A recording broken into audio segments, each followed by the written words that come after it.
ආයුබෝවන් තෙරුවන් සරණයි. අදත් සූදානම් මේ සන්ධ්‍යාවේ ඔබත් එක්ක ජීවිතේ අපි ආරම්භ කරන්නට ජීවිතේ අපි කරදරයක නිමාව කියන තේමාව යටතේ තමයි අපි මේ වැඩසටහන් මාලාව ඔබට සමීප කරන්න සූදානම් වෙන්නේ. ඉතින් මේ වැඩසටහන තුලින් අපි අප තුළ තිබෙන ජීවිතවල කරදර නිමා කරගනිමින් ජීවිතාවබෝධයෙන් යුතුව ජීවත් වෙන්නට අවශ්‍ය කරන මාර්ගය හෙලිපෙහෙලි කරගන්නට මගහසර විවර කරගන්නට තමයි රිලැක්ස් ටීවී ඔස්සේ ජීවිතේ අපි ඔබට රැගෙන එන්නේ. ඉතින් වැඩසටහන ආරම්භයේදීම ඔබට මතක් කරනවා පියෝ ටීවී අංක 113 යටතේ විකාශනයේ මේ වැඩසටහන ගැන ඔබේ අදහස් තිබෙනවා නම් ඔබේ යෝජනාවන් තිබෙනවා නම් මේ ජීවිතේ අපි වැඩසටහන තුලදී සාකච්ඡාවට බඳුන් කළ යුතු මාතෘකාවන් තිබෙනවා නම් තිරේ දිස්වන ලිපිණයට අපිට ලියලා එවන්න. ඒ වගේම තිරේ දිස්වන දුරකථන අංකයට WhatsApp අංකයට පණිවිඩ එවන්න කියන එකත් අපි මතක් කරමින් වැඩසටහන ආරම්භ කරන්න සූදානම්. ඒ වගේම තවත් පුංචි මතක් කිරීමක් ඔබට කරනවා රිලැක්ස් ටීවී YouTube channel එක subscribe කරන්න කියන එකත් සුපුරුදු විදිහටම ආදරෙන් මතක් කරනවා. අද අපේ වැඩසටහනට සුපුරුදු විදිහටම බොහොම ගෞරවයෙන් නමස්කාර පූර්වකව ආරාධනා කරා මහාචාර්ය පූජ්‍ය පාතේගම ඥානිසර ස්වාමීන් වහන්සේ. අවසරයි අපේ හාමුදුරනේ. අපේ හාමුදුරනේ අද අපි කතා කරන්න සූදානම් වෙන්නේ සමාජ සම්බන්ධතා පැවැත්වීම පිළිබඳව. සමාජ සම්බන්ධතා පැවැත්වීම ගත්තාම අපි ගොඩක් වෙලාවට මේ සමාජය ඇතුලේ සම්බන්ධතා පවත්වාගෙන යනකොට ගැටලු ඇති කරගන්නවා. ගැටලු තව ගැටලු වැඩි දියුණු කරගෙන අපි හිතන්නේ නැති මානවලට අපිට යන්න සිද්ධ වෙනවා. අපේ හාමුදුරනේ මේ සමාජය කියන්නේ මොකද්ද? සමාජයේ අපි කවුද කියන කාරණාව ඔබ වහන්සේ විග්‍රහ කරමින් වැඩසටහන ආරම්භ කරන්නට ආරාධනා කරනවා. සියලු දෙනාටම තෙරුවන් සරණයි. අද අපි ජීවිතයේ අපි සාකච්ඡා කරන්නට බලාපොරොත්තු වන්නේ පුජ්‍යලයා සමාජය සමාජ සම්බන්ධතා පැවැත්වීම කියලා කියන කරුණු සම්බන්ධයෙන් විශේෂයෙන්ම බුදුදහමට එකඟව සමාජ මතවාදත් සහිතව ඔබට ඔබේ ජීවිතය සඳහා ඔබට ජීවත් වීමට කිසියම් රුකුලක් මඟ පෙන්වීමක් සහ උදව්වක් හැටියට අපි මේ කරුණු සාකච්ඡා කරන්නට බලාපොරොත්තු වෙනවා. විශේෂයෙන් ඔබ විමසුවේ ජීවිතයේ අපි කවුද කියලා කියන වගේ මාතෘකාවක්. ජීවිතේ අපි සමාජ සම්බන්ධතා පැවැත්වීම. ඔව්.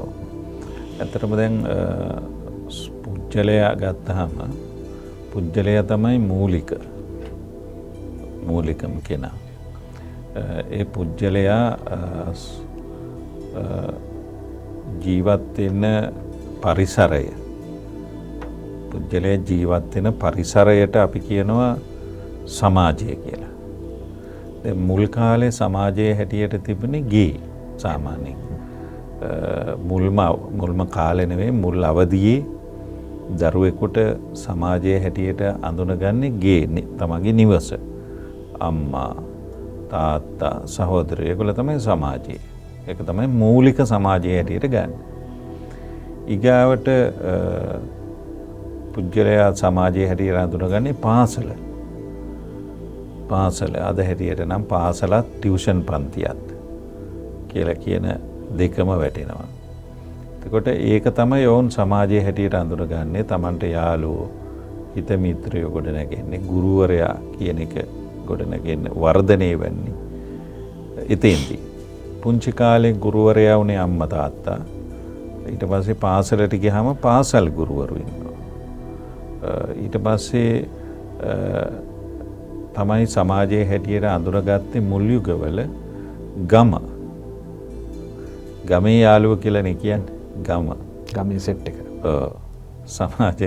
සමාජයේ හැටියට ගම තමයි තිබුණේ මුල් කාලේ. දැන් අද මේ අන්තර්ජාලීය සම්බන්ධකම් නිසා සමාජ සම්බන්ධතා ප්‍රමාණය පුළුල් වෙලා තියෙනවා. සමහර වෙලාවට නම් දන්නේ නැති බොරු නම් වලින් පෙනී හිටින අයත් ඒ බොරු නම ඇත්ත නමයි කියලා හිතාගෙන යාළුවෝ. සමහර යාළුවෝ ඉන්නවා තමන්ගේ මූණ පෙන්වන්න නැතුව වෙන මූණු පෙන්නගෙන කතා බහ කරනවා වැඩ ටික එහෙම කරනවා. සමහරව මූණු නැතුව ගපන් නැතුව නම විතරක් දාගෙන මිත්‍රෝ හැටියට ආශ්‍රය කරනවා. ඊට පස්සේ ටෙලිෆෝන් මිත්‍රෝ කියලා ඉන්නවා. හොඳ මිත්‍රත්වයකින් ඉන්නවා. සිම් එක ගලවලා විසික් කර ගමන් ඔක්කොම ඉවරයි. යාළුකම්. එතකොට මේ අර සමාජ තාක්ෂණික දියුණුවත් සමග නන්නාඳුනන ආගන්තුකයෝ තමන්ගේ මිත්‍රයෝ හැටියට සලකන්න ඇතැම් අය පුරුදු වෙලා තියෙනවා. මොකද සමාජයයි පුජ්‍යලයයි කියලා කියන්නේ දැන් ඔය කුලි කියලා සමාජ විද්‍යාඥයෙක් හිටියා.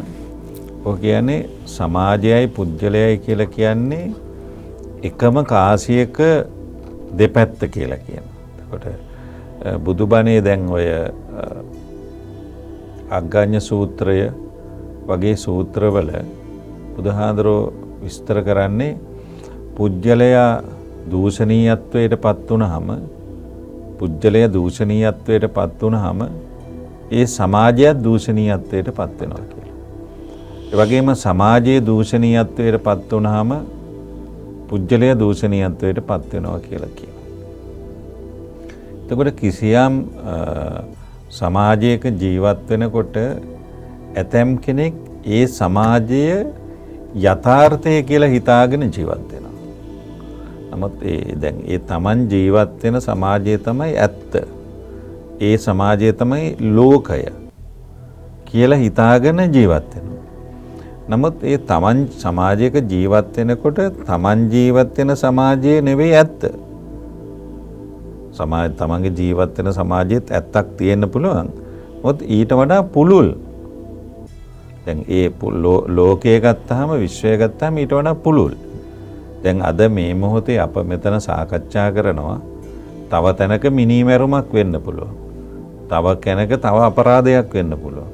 තව තැනක නව සොයා ගැනීමක් මේ මොහොතේ වෙන්න පුළුවන්.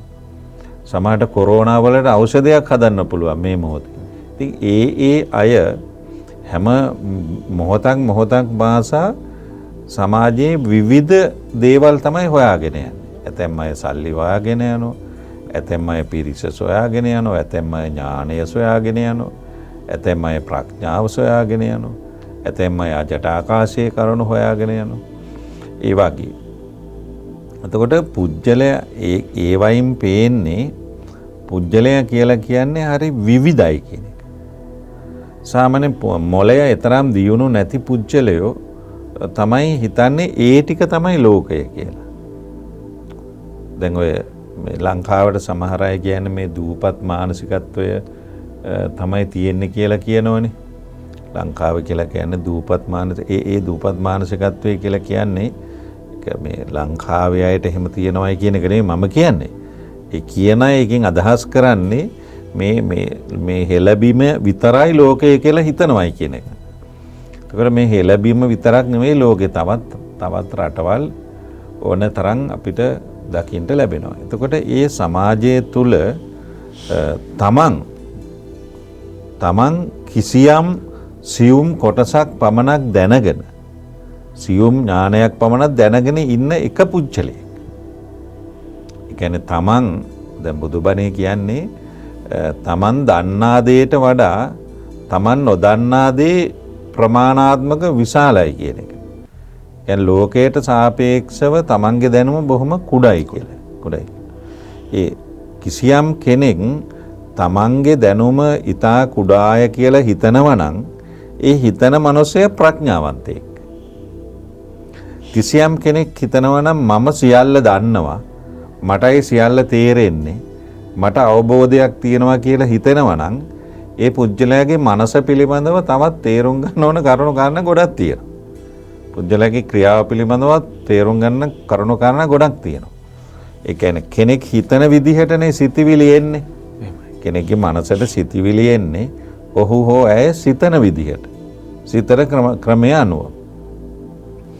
ඉතින් අපේ සමාජය තුළ අපි දකිනවා විවිධ ආකාරයේ පුජ්‍යලයෝ ඉන්නවා.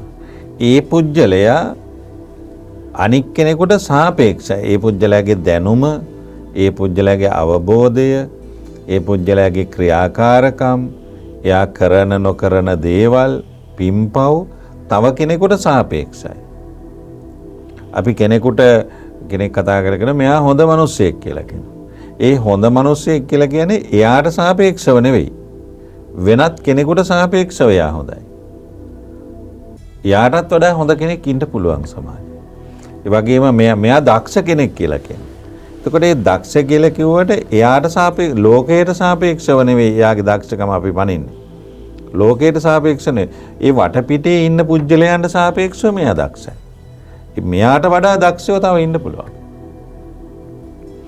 දැන් එතකොට සමාජය ගත්තාම හරි අමුතුයි. සමාජයේ හැම දෙයකටම අවම වශයෙන් මත තුනක් තියෙනවා. දැන් මිහිඳුහාඳුර අහන්නේ ඔබට නෑයෝ ඉන්නවද? ඔබට නොනෑයෝ ඉන්නවද? ඔබට නෑයොත් නොනෑයොත් ඇර තවත් කවුරුවත් ඉන්නවද? ඒ කියන්නේ සිද්ධියක් පිළිබඳව එහෙමයි. සිද්ධියක් පිළිබඳව තමන්ගේ මතය කියලා එකක් තියෙනවා. ඒ සිද්ධිය පිළිබඳව වෙන කෙනෙක්ගේ මතය වෙනස් විදිහ එකක් වෙන්න පුළුවන්. ඒ දෙන්නගේම මතයට වැඩිය වෙනස් මතයක් තව එකක් තියෙනවා.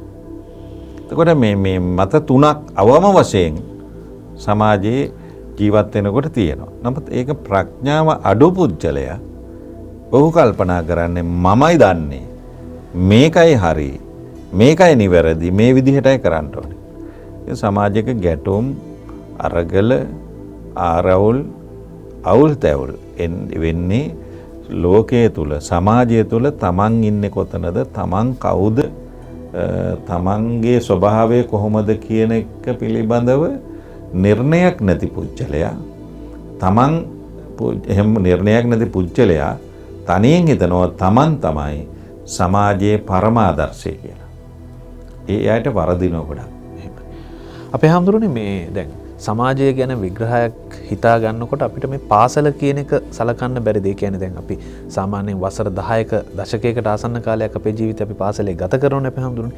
එතකොට ඒ ඉන්න නියැදිය ආදර්ශයට අරගෙන පූර්ව නිගමනයකට එන්න බැරිද දරුවෙකුට 10 වසරේ 12 වසරේ ඉන්න ළමයෙකුට මේක තමයි සමාජය. මම යන්නේ මේ වගේ පිරිසක් ඉන්න සමාජයට තමයි යන්නේ කියන එක නිගමනයකට එළඹීම නිවැරදිද අපේ හැමදෙරුනේ? කිසියම් ආකාරයකට සමාජය පිළිබඳව වටහා ගැනීමක් ඇති කරගන්න ඒක ප්‍රමාණවත් වෙයි. හැබැයි නිගමනයක් ලබා ගැනීමට නම් එය ප්‍රමාණවත් වෙන්නේ නැහැ. මොකද සමාජය පිළිබඳව වටහා ගන්නට බෝධිසත්වයොත් සාරා සංඛ්‍ය කල්ප ලක්ෂයක් පෙරම්පිරුවා කියනෝනේ. ඉතින් අපිට එහෙම සුළු පිරිසක් පිළිබඳව අධ්‍යයනය කිරීමෙන් අපිට සමාජයක් පිළිබඳව වටහා ගන්නට තරම් ශක්තියක් තියෙනවා කියලා මම පුද්ගලිකව හිතන්නේ නැහැ. නමුත් අනික් කාරණය සමාජයක චින්තනමය තත්ත්වය වයස මුහුකුරා යාමත් සමග වෙනස් වෙනවා. එතකොට අපි කවුරුත් එක වසරට බාර දෙන දරුවෝ අවුරුදු 11කින් පස්සේ විවිධ මට්ටම් වලට පත් වෙලානේ. ලකුණු මත හඹා යන අධ්‍යාපන විෂමාචාරයක් තියෙන අපේ රටේ ලකුණු මතනේ සියල්ල තීරණය කරන්නේ.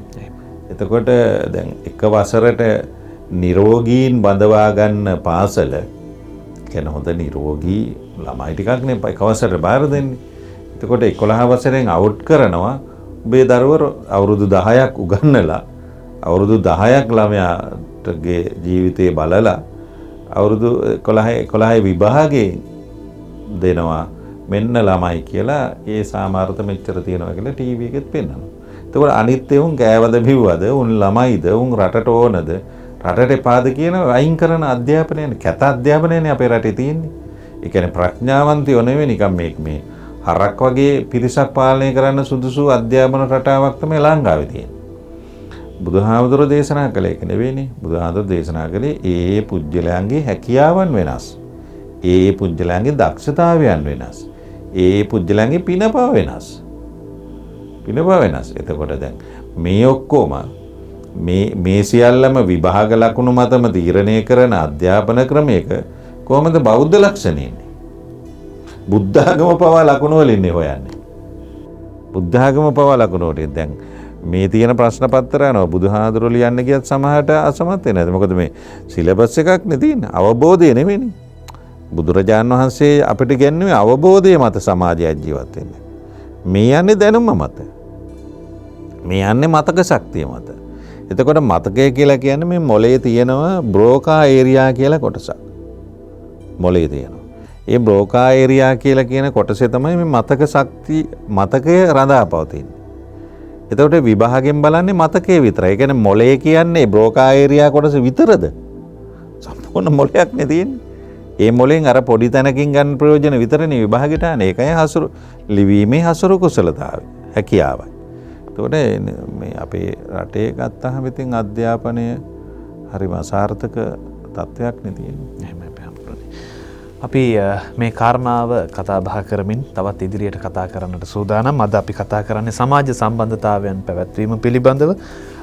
සමාජය කියන්නේ ගොඩක් පුළුල් කාරණාවක් විග්‍රහ කරගන්න මේ පැය තුල ප්‍රමාණවත් වෙන්නේ නැහැ. නමුත් අපි උත්සාහ කරමු යම් තාක් දුරකට හෝ අපිට යම් අවබෝධයක් ලබා ගන්නට යම් දැනුමක් අපට සමීප කරගන්න රිලැක්ස් TV අද දවසේ ජීවිතේ අපි වැඩසටහන තුලින් කෙටි විරාමයකට යන්නට සූදානම් වෙනවා.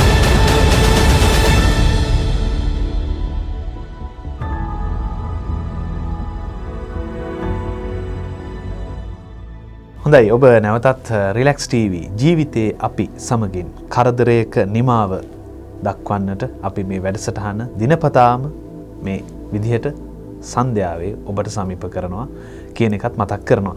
ඉතින් අද ජීවිතේ අපි තුලින් කතා බහ කරන්නේ සමාජ සම්බන්ධතාවයන් පැවැත්වීම පිළිබඳව. සමාජය කියන විශාල වපසරිය තුල අපි කොහොමද අපේ සම්බන්ධතාවයන් පවත්වා ගනිමින් සමාජයට අයහපතක් නොකර Tamanටත් අයහපතක් සිදු නොවි කොහොමද මේ ජීවිත කාලය තුළ මේ ගනුදෙනුව සිද්ධ කරන්නේ කියන එක තමයි අපි කතා බහ කරන්නේ පූජ්‍ය මහාචාර්ය පාතේගම ඥානිස්සර ස්වාමින් වහන්සේ සමගින්.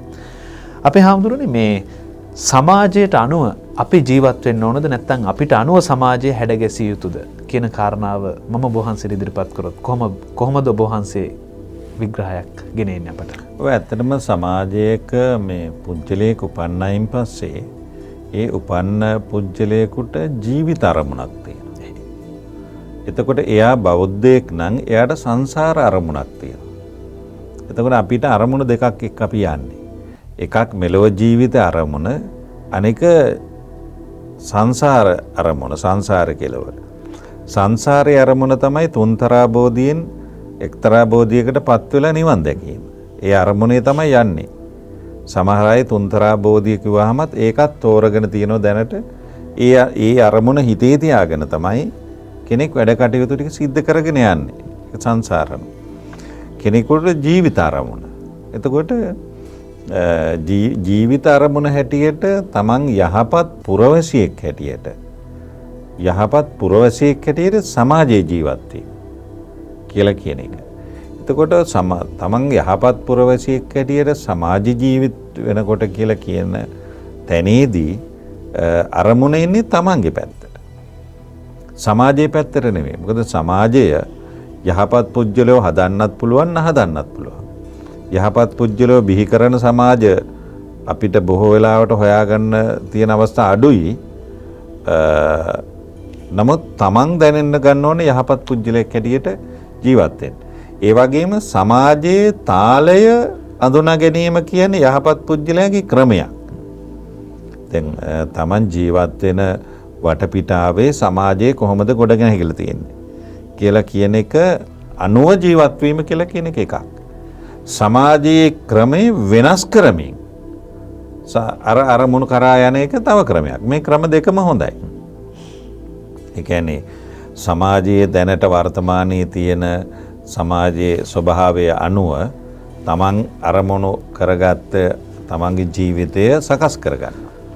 ඒ කියන්නේ සමාජයේ යෙදෙනවා. එහෙම නැත්නම් තමන්ගේ හොඳ අරමුණු වලට සමාජය අනුගත කරගන්නවා. දැන් ඒකත් හොඳයි. ඒ දෙවෙනි ක්‍රමය තමයි සිද්ධාර්ථ කුමාරයා බුදුරජාණන් වහන්සේගේ තිබුණේ.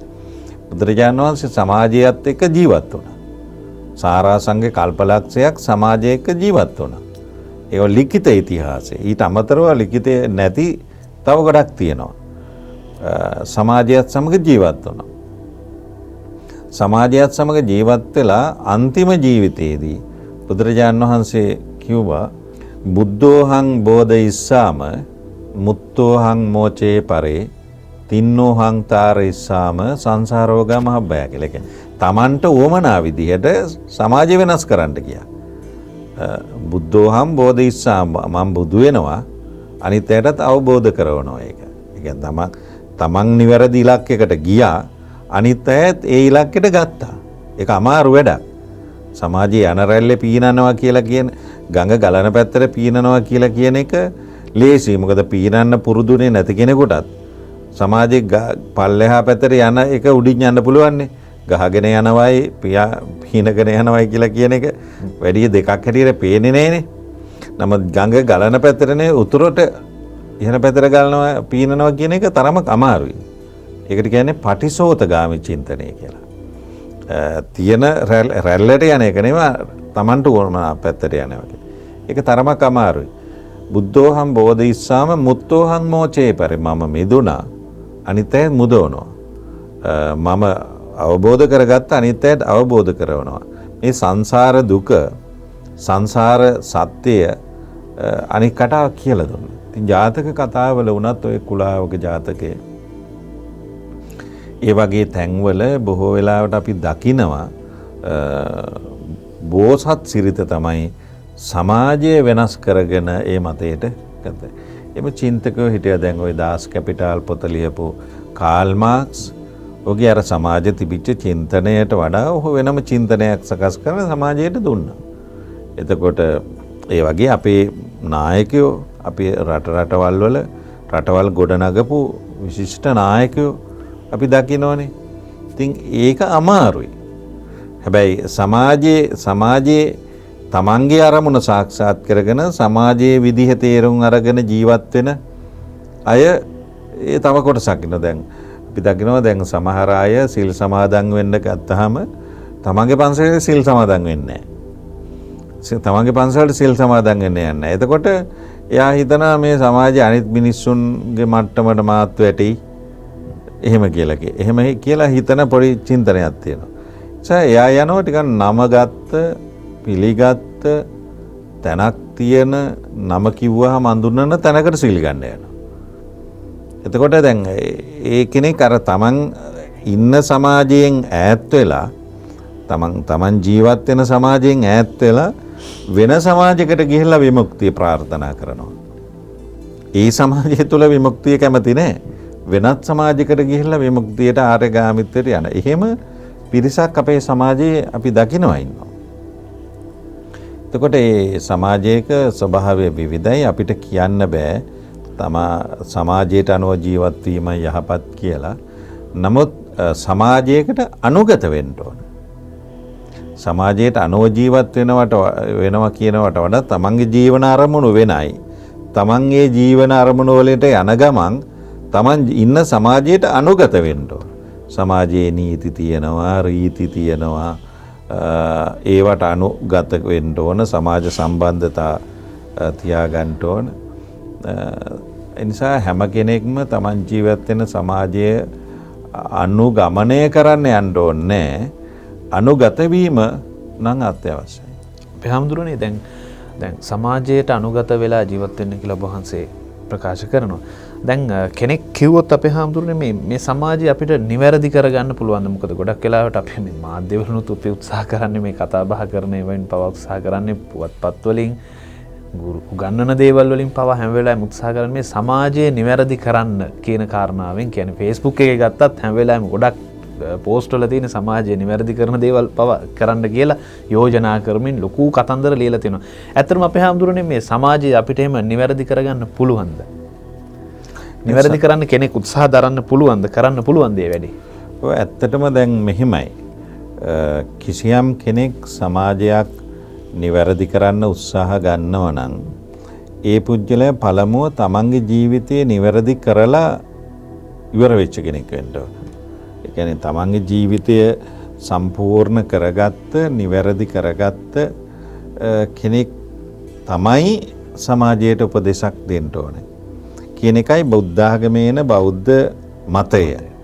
දැන් බුදුදහමේ දැන් බුදුරජාණන් වහන්සේ සාරාංශක කල්පලක්ෂයක් පෙරම් පුරමින් සමාජයේ සමග ජීවත් වෙමින් සමාජය නිවැරදි කරමින් සමාජයේ සමග ගැටෙමින් ඉඳලා බුදු වෙලා සමාජය නිවැරදි කරන්න කියලා කියන්නේ.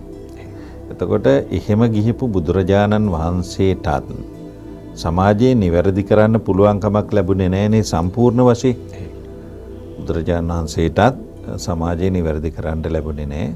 බුදුරජාණන් වහන්සේ හදපු පරමාදර්ශී ශාසනික සමාජයේ පවා දෙකඩ කඩ කරගෙන ගියානේ බුද්ධ කාලෙම. එහෙම තිබුණනේ.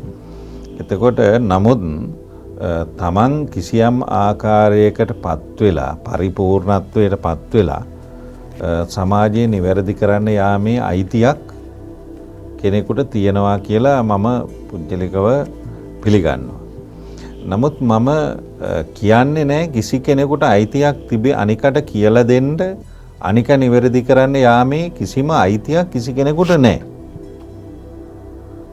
මිනිස්යාට තියෙන්නේ අනික නිවැරදි කරන්න යාම නෙවෙයි. දැන් අද සමාජයේ කසාද කැඩිච්ච කෙනා තුන්වෙනි කසාදෙත් කැඩිලා දැන් යනවා සමාජයට පෞල් ජීවිතයක් කොහොමද ලස්සනට ගෙනියන්නේ කියලා උපදෙස් දෙන්න. එයාගේ තුන්වෙනි කසාදෙත් කැඩිලා දැන්. ඉතින් එහෙම යාමේ ඵලය මොකද්ද? මම කියන්නේ තමන්ගේ ජීවිතය සාර්ථකත්වයක් තමන් ලබාගෙන තියෙන්න ඕන. එතකොට ලබාගෙන පරිපූර්ණ වෙච්ච කෙනෙකුට සමාජයට කිසියම් ආකාරයක යමක් දීමේ අයිතියක් තියෙයි කියලා මම යන්තම් පිළිගන්නවා. නමුත් අයිතියක් නැහැ. තමන්ට තියෙන අයිතිය තමයි කිසියම් බෞද්ධ සමාජය තුළ මිනිසෙකුට තියෙන අයිතිය තමයි සමාජය හදන්න යාම නෙවෙයි. බුද්ධාගම හදන්න යාම නෙවෙයි. හාමුදුරුවෝ හදන්න යාම නෙවෙයි. දේශපාලකයෝ හදන්න යාම නෙවෙයි. මිනිසයාට තියෙන අයිතිය තමයි තමන්ගේ තුන්දොර. තමන්ගේ තුන්දොර නිවැරදිව හසුරුවාගෙන ජීවත් වෙන එක. ඒක අමාරු වැඩක්. ඒක අමාරු වැඩ. සමහර අයට කතා නොකර බෑ. සමහර අයට කතා නොකරෝදින් කෑවේ නැහැ වගේ. සමහර අය යන යුක්තිය පසෙදලා යන හැමතැනම. තමන්ගේ ජීවිතයේ හිඩැස් හරියට. තමන්ගේ ජීවිතයේ හිඩැස් 100 ගන්නට. අනිත් තැන යුක්තිය පෙන්නන්න. ඒවා කිසියම් මානසිකමය අර්බුද. යම් යම් පුජ්‍යලය තුළ තියෙනවා කිසියම් මානසිකමය අර්බුද. මානසිකමය මනසේ මේරීමේ අඩුකම. දැන් අරගෙන යන්න ඔයා බලන්න සීල් සමාදන් වෙන ඇත්තෝ. සීල් සමාදන් වෙන ඇත්තෝ දැන් සීල් සමාදන් වෙනවා කියලා කියන එක තාම උතුම් වැඩක් නේ. අපි සීල් සමාදන් වෙනවා කියන්නේ පොයට දවස් 3ක ඉඳන් පේ වෙනවා මේකට.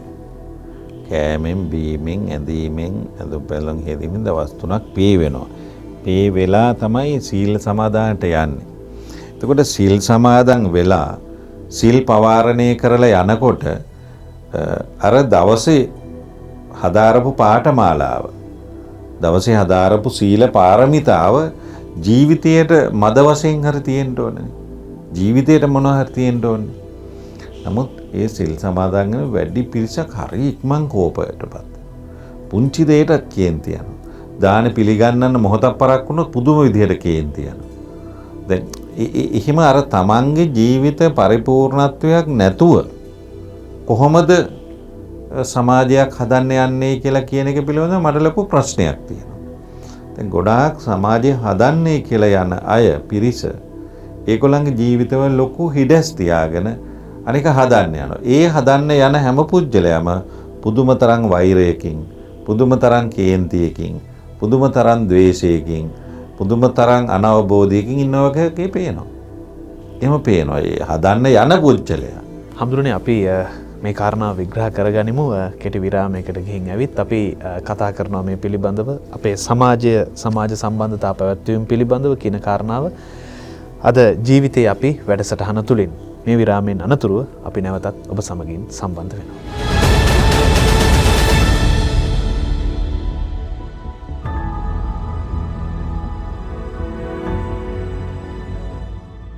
අද රිලැක්ස් TV ජීවිතයේ අපි වැඩසටහන තුලින් කතා කරන්නේ සමාජ සම්බන්ධතා පැවැත්වීම පිළිබඳව. ඉතින් අපි කතා කරමින් හිටිය අපේ හාමුදුරනේ මේ සමාජය නිවැරදි කරන්න පුළුවන්ද කියන කාරණා ඔබ වහන්සේ ටිකක් දීර්ඝව විග්‍රහ කරමින් මේ කාරණාව විග්‍රහ කරමින් පැමිණියා.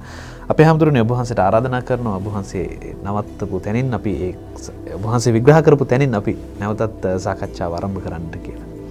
ඔව් ඇත්තටම දැන් අපි කතා කරගෙන යන මේ සමාජය හදන්න අයිතියක් තියෙද කියලානේ. එහෙම. පුළුවන්ද කියන කාරණාව පුළුවන්ද සහ හදන්න අයිතියක් තියෙද කොහොමද කරන්න කියලා. දැන් අපි හිතමුකෝ දැන් මාදව මෙහෙම දැන් අම්මා කෙනෙකුට තාත්තා කෙනෙකුට තමන්ගේ දරුවන්ට සීමා සහිත යමක් කීමේ අයිතියක් තියෙනවා. 100%ක් නෙවෙයි. නොදන්න කාලේ පුංචි දේවල් කියලා දීමේ අයිතියක් තියෙනවා අම්මට තාත්තට. ඒක ජම්මෙන් පැවරිච්ච දෙයක්. පාසලේ ගුරුවරයෙකුට දරුවට ගුණ නැන දීමේ අයිතියක් තියෙනවා. ගුරුවරයාට වැටුපකුත් ලැබෙන නිසා ඒ ලැබෙන වැටුප අරගෙන ලැපටු ගන්න ළමයට ගුණධර්ම කියලා දෙන්න. විෂය ධර්ම විතරක් නෙමෙයි. ගුණධර්ම කියලා දෙන්න. එතකොට දැන් අද ගොඩක් අය ගුණධර්ම කියලා දෙන්නේ නැතුව විෂය කරුණු විතරක් ගුරුවරු කියලා දෙනවා. ඒක වැරදි. ගුණධර්ම කියලා දෙන්න අයිතියක් තියෙනවා. පන්සලේ හාමුදුරුවෝ හැටියට හාමුදුරුවන්ට ධර්මය කියලා දීමේ අයිතියක් තියෙනවා මිනිස්සුන්ට. මොකද උන්වහන්සේගේ ඩියුටි එක යහපත අයහපත කියලා දීමේ අයිතියක් තියෙනවා. එතකොට දැන් උසාවියට නීතිමය අයිතියක් තියෙනවා වරදක් කළ කෙනෙකුට දඬුවම් දෙන්න. වරදක් කළාම දඬුවමක් දෙන උසාවියට නීතිමය අයිතියක් තියෙනවා. ඒ හැර වෙන කාටද සමාජය හදන්න තියෙන අයිතිය? තව කෙනෙකුට යමක් කියලා දෙන්න මොකක්ද තියෙන අයිතිය? තමන් හැදෙන එකනේ අයිතිය. තමන් නිවැරදි ප්‍රභාමත් පුජ්‍යලයක් හැටියට සමාජයේ හැදෙන්න ඕන තමයි. අනික හදන්න යාමේ අයිතියක් නැහැ. ඒක අවශ්‍ය නැහැ. යමෙක් එක කරනවා නම් ඒ තමන්ගේ ඩියුටියෙන් පිට එකක්. මොකද බෞද්ධ සමාජය තුළ පංචශීලයක් තියෙනවා. හාමුදුරුවෝ දන්න උගත්තුව ඒ පංචශීලය කියලා දෙනවා. ඒක හරි. සමාජය හදන්න යනවා කියලා එකක් නැහැ. මිනිස්සු තමන්ගේ වෛරය, ක්‍රෝධය, තරහව, කේන්තියාම මත සමාජයට බැනවදින තත්වයක් සමාජයේ තියෙනවා. ඒක තමන්ගේ මෙන්ටල් ගේට්ස් එකක්. ඒකට ප්‍රතිකාර ගන්න ඕන. නිසා තව කෙනෙක් හදන්න යනවා කියලා කියන එක කිසිදු අයිතියක් නැති බලහත්කාරකමක් කියලා කියන එකයි මම දකින්නේ බුද්ධ ආගමේ හැටියට. සමාජය හදන්න යනවා, ගම හදන්න යනවා. එහෙම කියලා.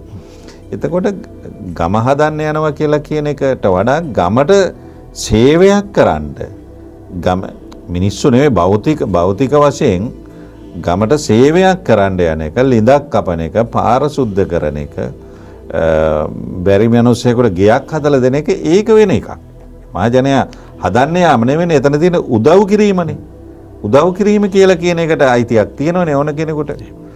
සමාජයක් හදන්න යාම කියලා කියන එක කිසි කෙනෙකුට අයිතියක් නැහැ. අයිති නැති දෙයක් බලහත්කාරයෙන් කරනොත් තමන්ගේ මනෝව්‍යාධියක් මත. දැන් ওই සමහර ඉන්නවා සමාජයේ අපි එක්කත් කතා කරලා තියෙනවා. ඒ කියනවා මේ ඒ අය කියනවා මට අපේ ආදරණේ මේ අසාධාරණේ පෙන්වන්න බෑනේ. එහෙම කියලා කියනවා. ඉතින් මේ මං අහනවා ඉතින් ඔයාට ලෙඩක් එහෙම මොකුත් තියෙද කියලා. මොකද දැන් මේ සමාජයේ මං අහනවා කොතනද සාධාරණේ වෙන්නේ?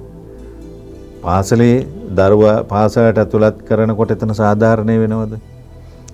පන්සලේ පූජාව තියෙනකොට එතන සාධාරණේ කරනවද මිනිස්සු? උසාවියේ හැම කෙනාටම නිවැරදි සාධාරණ තීන්දුව දෙනවද? අපි බලාපොරොත්තු වෙන්නේ.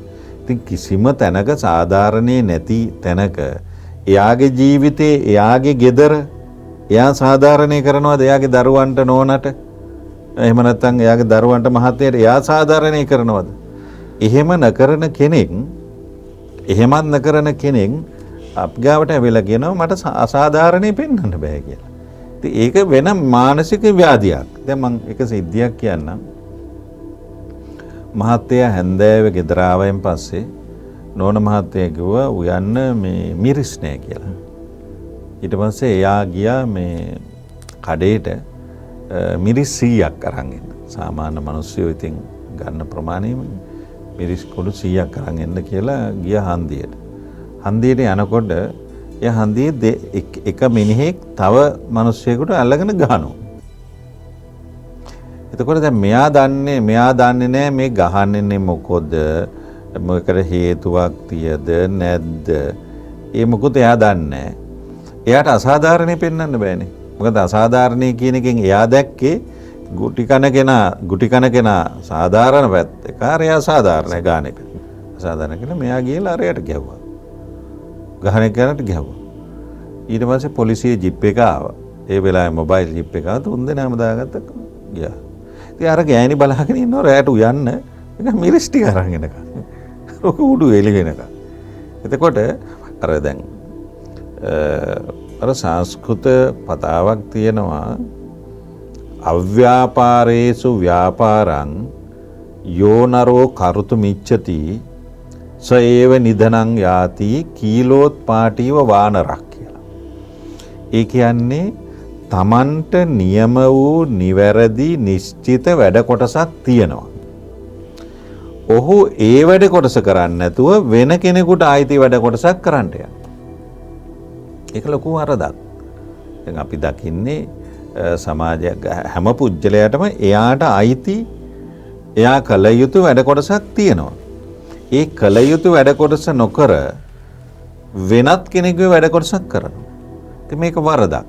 මෙහෙම කරන්න යන මිනිස්සයාට වෙන්නේ කූඤ්ඤය ගැලවූ වඳුරට වුණ වැඩේය කියලා කියන එක කියනවා පංචතන්ත්‍රය.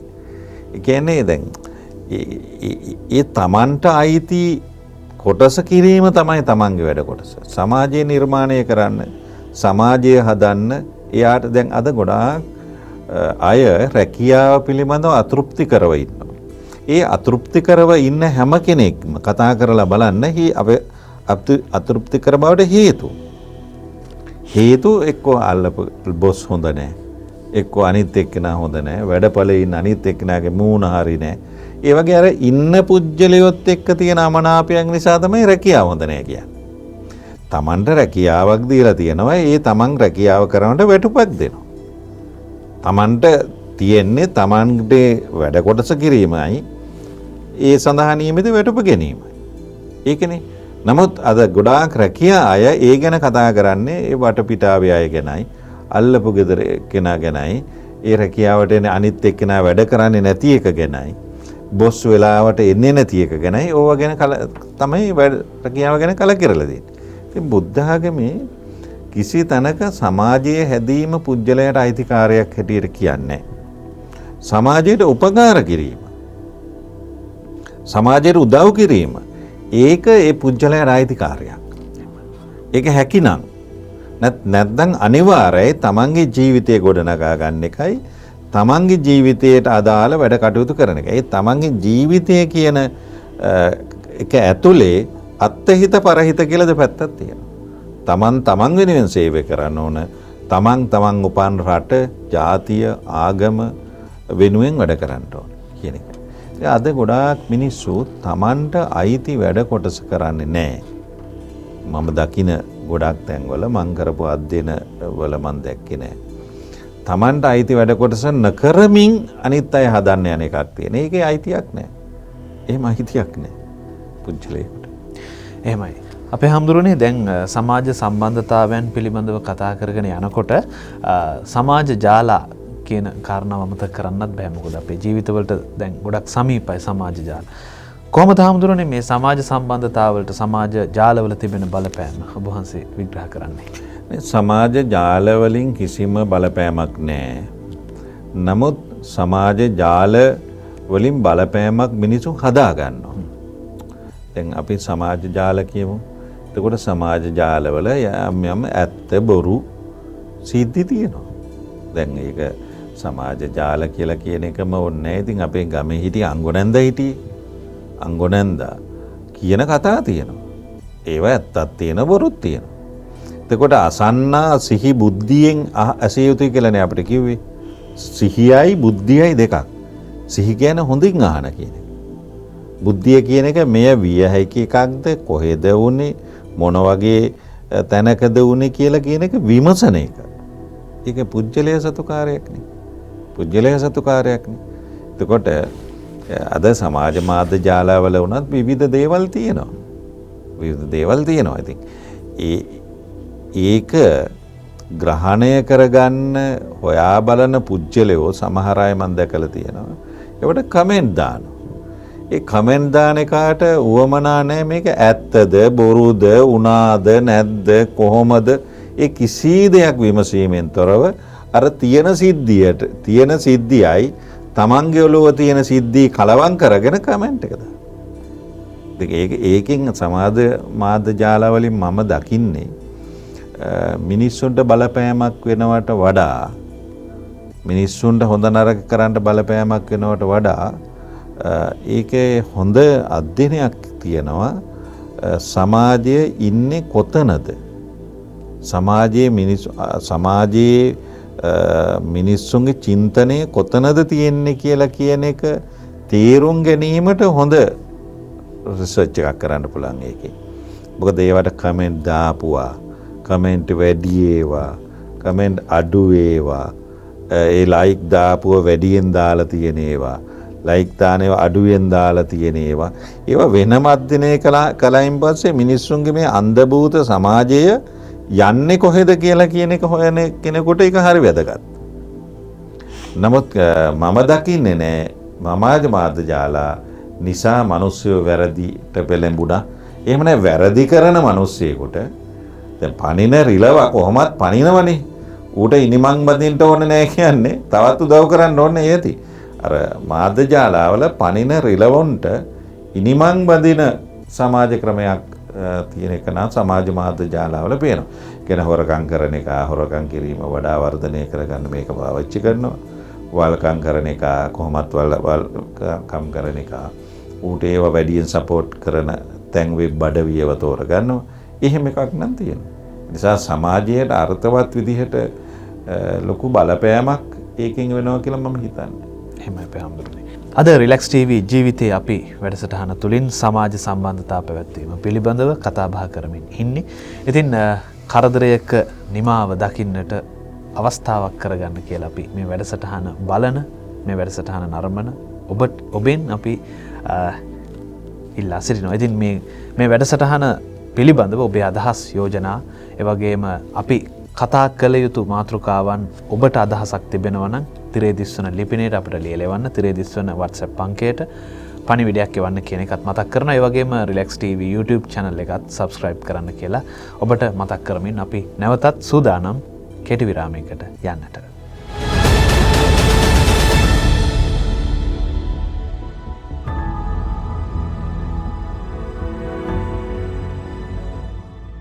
අද රිලැක්ස් TV ජීවිතයේ අපි වැඩසටහන තුළින් කතා කරන්නේ සමාජ සම්බන්ධතා පැවැත්වීම පිළිබඳව. අද මේ කාරණාවන් ඔබට පහදා දීමට රිලැක්ස් TV මැදිරියට වැඩම වදාළේ මහාචාර්ය පූජ්‍ය පාතේගම ඥානිස්සර අපේ නායක ස්වාමින් වහන්සේ.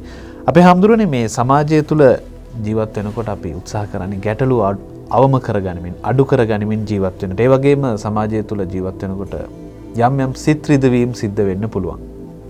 විවිධ හේතු කාරණාවන් නිසා. දැන් කොහොමද හාමුදුරනේ මේ සිත් රිදවීම් අවම කරගනිමින් ගැටලු අවම කරගනිමින් කොහොමද අපි ජීවත් වෙන්නේ බොහන්සේකින් මම බලාපොරොත්තු වෙන විග්‍රහය. ඔව් ඇත්තටම දැන් අපි සමාජයේ දකින දෙයක් තමයි මිනිස්සු කතා බහ කරන්නේ නැතුව මෙයා මෙහෙම කරાવી කියලා හිතින් හිතාගෙන ඉන්න එක. එයා මාට සලකාවි, එයා මං කියන දේ අහයි, එහෙම කියලා හිතින් හිතාගෙන ඉන්න එක. ඉතින් අනිත් එක්කෙනා ඒව මුකුත් දන්නේ නැහෙනේ. පරිචිත්ත විඥානන වගේ ඥානවත් නැති නිසා ඒ අය එයාගේ වැඩේ කරනවා. ඉතින් ඒ සිද්ධිය බලලා තව කෙනෙක් තමන්ගේ හිත රිදව ගන්න. ඒ කියන්නේ දැන් උපතින්ම ඒ වගේ සිතිවිලි සහිත පුජ්‍යලෝ ඉන්නවා. හැම වෙලෙම අසුභවාදීවම සිද්ධි දිහා බලලා සිත රිදව ගන්න හුරු පුරුදු වෙච්ච අය ඉන්නවා.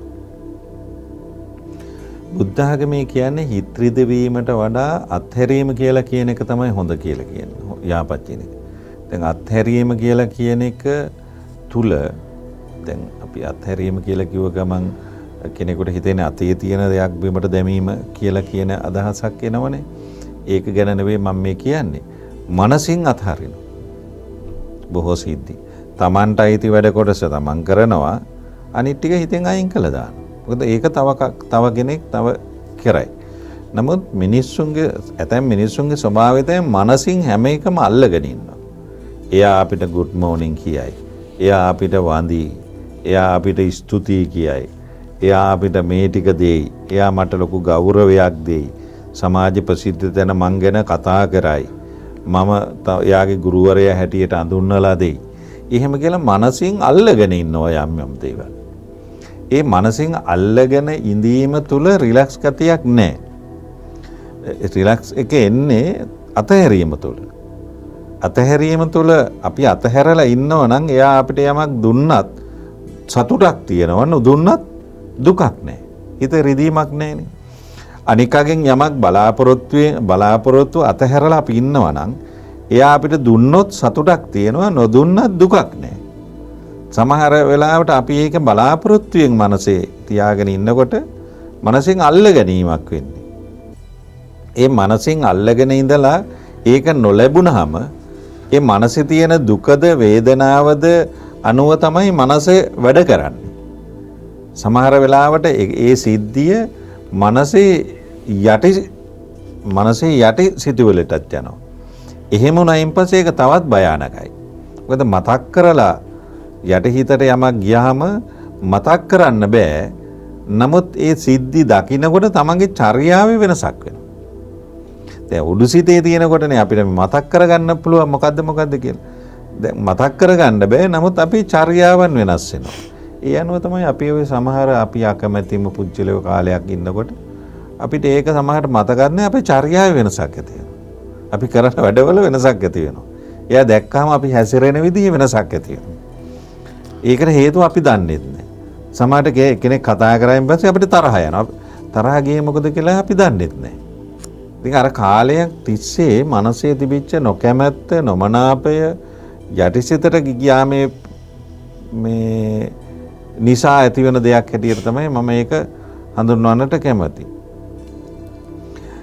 ඒ නිසා අපි සමාජයේදී අපි කරන කියන දේවල් හිතන පතන දේවල් අවබෝධයෙන් කල්පනාවෙන් සිද්ධ කිරීම සහ මනසින් අතහැරලා දැමීම තමයි වඩා සුදුසු කියන එකයි මම කල්පනා කරන්නේ. එහෙමයි. අපේ හැමදෙරෝනේ මේ දැන් සමාජය ගැන කතා කරනකොට තව කාරණාවක් තමයි මේ එදා සමාජය හරි හොඳයි අද සමාජය තමයි මේ අවුල් වෙලා තියෙන්නේ කියන මේ හැම වෙලාවෙම මේ කියන කතාවක් තිබෙනවා. ඔබ වහන්සේ මේ කියන කතාව සමග එකඟ වෙනවද නැත්නම් ඔබ වහන්සේට විග්‍රහයක් තිබෙනවද මේ පිළිබඳව කරන්න? එදා සමාජය සහ අද සමාජය ගැන හැම වෙලාවෙම මේ කරන මේ කියන දෙපැත්ත විමසා බලන එක. ඔය ඇත්තටම සමාජයක් කියලා කියන්නේ සමාජයට සාපේක්ෂ දෙයක්. කාලයට සාපේක්ෂ දෙයක් නෙවෙයි. දැන් අපේ ඇතැම් අය සමාජය කාලයට සාපේක්ෂ කරන්න යාමේ විපාකයක් තමයි ඕක. එදා එක හොඳයි කියලා කියන්නේත් එයා එදා ඉඳලා නෙවෙයි. දැන් එක නරකයි කියන්නේත් එයා දැන් එක පිළිබඳව හොඳ අධ්‍යයනයක් කරලා නෙවෙයි.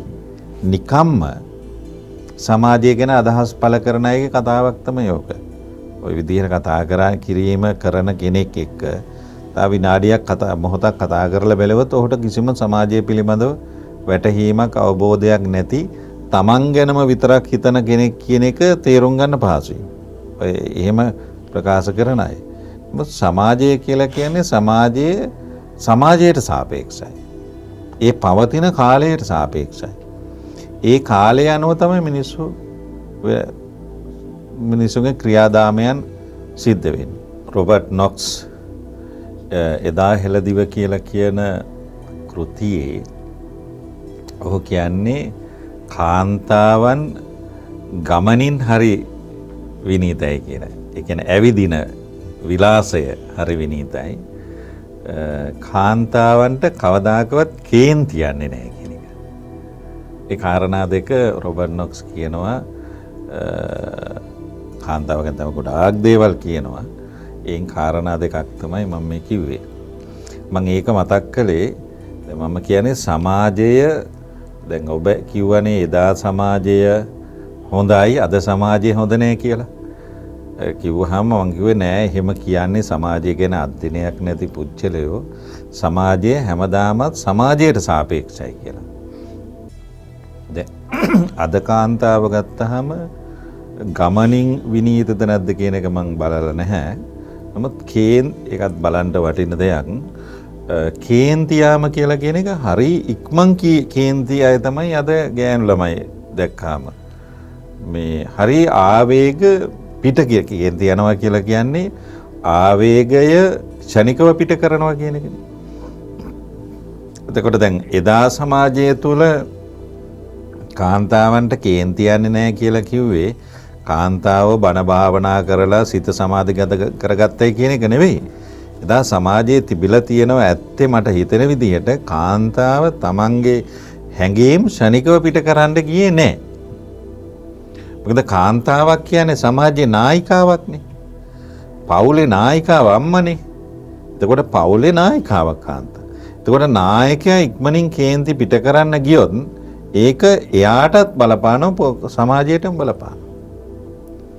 එදා ඒක උතුම් ආකාරයකින් හිතුවා.